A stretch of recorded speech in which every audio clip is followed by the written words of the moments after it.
Bill table होना है और उससे पहले ही विपक्ष ने अपना रुख जाहिर कर दिया है। विरोध शुरू हो गया है बिना ये जाने कि क्या प्रावधान किए जा रहे हैं। अलग अलग नेताओं के रामगोपाल यादव का बयान आया, प्रमोद तिवारी का बयान आया कि ये प्रावधान ठीक नहीं है। क्या कुछ कहा है विपक्ष ने, एक बार सुनवा देते हैं पहले दर्शकों को।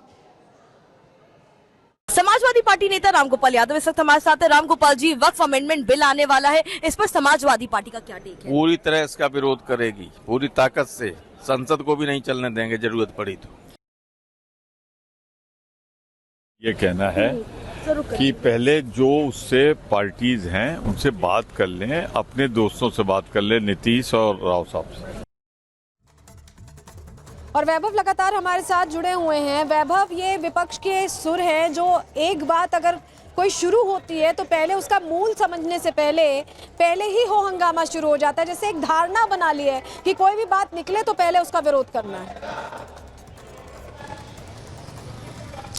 देखिए सलूनी, अमूमन ये स्थितियां देखी गई हैं, फिर वो चाहे 370 के हटने का मुद्दा हो, 3 तलाक का मुद्दा हो, यूसीसी का मुद्दा हो और तमाम ऐसे महत्वपूर्ण बिंदु, फिर वो चाहे समान नागरिक संहिता, ऐसे जो मुद्दे हैं उन मुद्दे को संवेदनशीलता की उस पैमाने तक पहुंचा देना जिस पैमाने तक पहुंचाने के जरिए वो अपने वोट बैंक को बहुत मजबूत कर सके और अपने वोट बैंक को एक ये मैसेज दे सके कि वो उनके हित में उनके साथ ही खड़े हैं। हालांकि कई ऐसे मुस्लिम हैं जो इस संशोधन का खुलकर स्वागत कर रहे हैं। ऐसे में यह तय है जब ये सदन के पटल पर कल संशोधन बिल वक्फ बोर्ड के अंतर्गत रखा जाएगा तो इसका विरोध होना स्वाभाविक है, क्योंकि इससे पहले असदुद्दीन ओवैसी भी खुलकर कह चुके हैं कि इस बिल का वो खुलकर विरोध करेंगे सदन के पटल पर। यानी कि कल तकरीबन 11 बजे का वक्त होगा जब इस संशोधन बिल को सदन के पटल पर पेश किया जाएगा।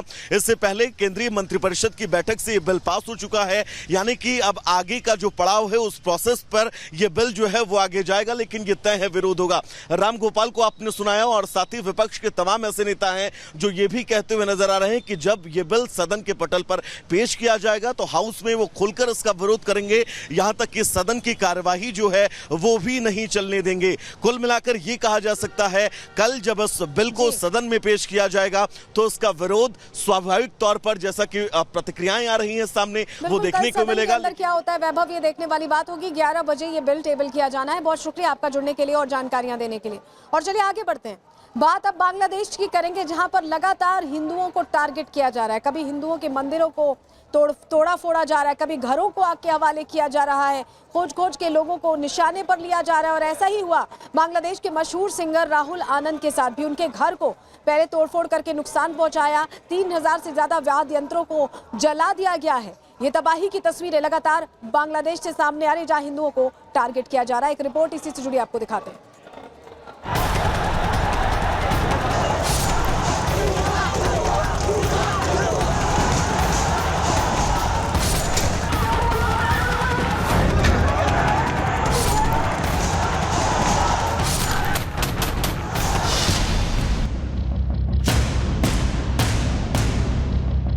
बांग्लादेश में हालात बद से बदतर होते जा रहे हैं। सरकार न होने की वजह से लॉ एंड ऑर्डर फेल हो चुका है। पूरी तरह से कट्टरपंथी एक्टिव हो चुके हैं। सड़कों पर भीड़ का रेला है जो धीरे धीरे तबाही मचाता हुआ आगे बढ़ रहा है। क्या आम क्या खास, सभी को निशाना बनाया जा रहा है। घरों में तोड़फोड़ की जा रही है, आग के हवाले किया जा रहा है। आपकी स्क्रीन पर ये 2 तस्वीर एक ही घर की है जिसको प्रदर्शनकारियों ने अपना निशाना बनाया है। ये घर है फेमस सिंगर राहुल आनंद का, जो अब आग का गोला बन चुका है। वैसे तो इस 140 साल पुराने घर का सांस्कृतिक महत्व बहुत बड़ा था और इसे एक सांस्कृतिक केंद्र के रूप में जाना जाता था, लेकिन आंदोलन के नाम पर फैली आग ने सालों पुराने इस घर को तहस नहस कर दिया। जानकारी के मुताबिक फिलहाल राहुल आनंद और उनके परिवार के सदस्य सुरक्षित स्थान पर हैं, लेकिन उनके घर में लूटपाट और आगजनी से घर में रखे करीब 3000 म्यूजिकल इंस्ट्रूमेंट को नुकसान पहुंचा है। ये तस्वीरें भी राहुल आनंद के घर की ही है, जहां पहले वाद्य यंत्र रखे हुए थे, लेकिन अब उसी जगह आग की लपटें दिख रही हैं। बाकी कमरों को भी आग लगाकर स्वाहा कर दिया गया। चारों ओर बर्बादी का मंजर दिख रहा है।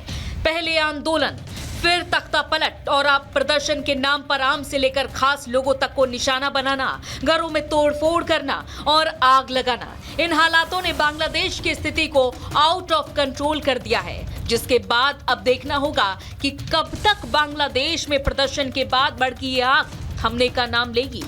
Bureau report, Republic Bharat.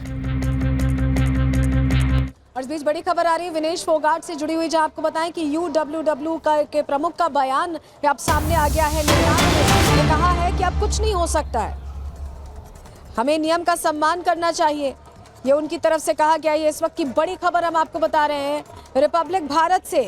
United world wrestling के जो प्रमुख हैं नेनाद, उनकी तरफ से ये कहा गया है कि अब कुछ नहीं हो सकता है।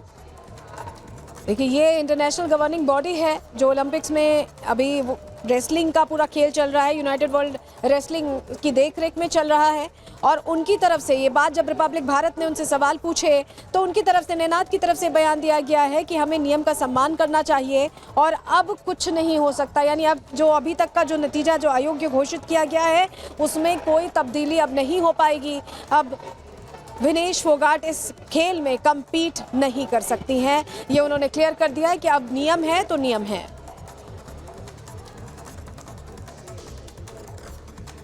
और चलिए आगे बढ़ते हैं, अगली बड़ी खबर का रुख करेंगे। नेपाल में हेलीकॉप्टर क्रैश की जानकारी मिल रही है, जिसमें 5 लोगों की मौत हो गई है।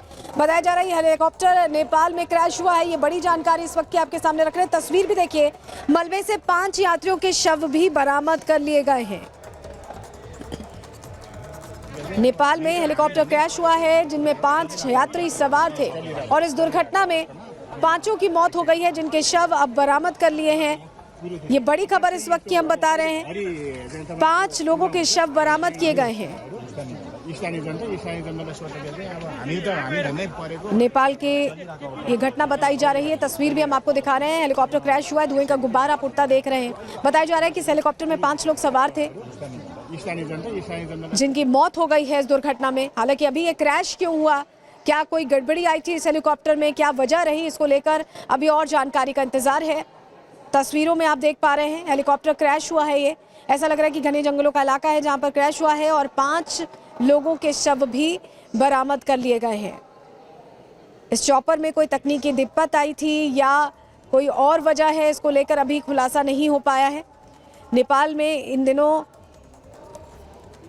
हादसे आम होते दिखाई दे रहे हैं।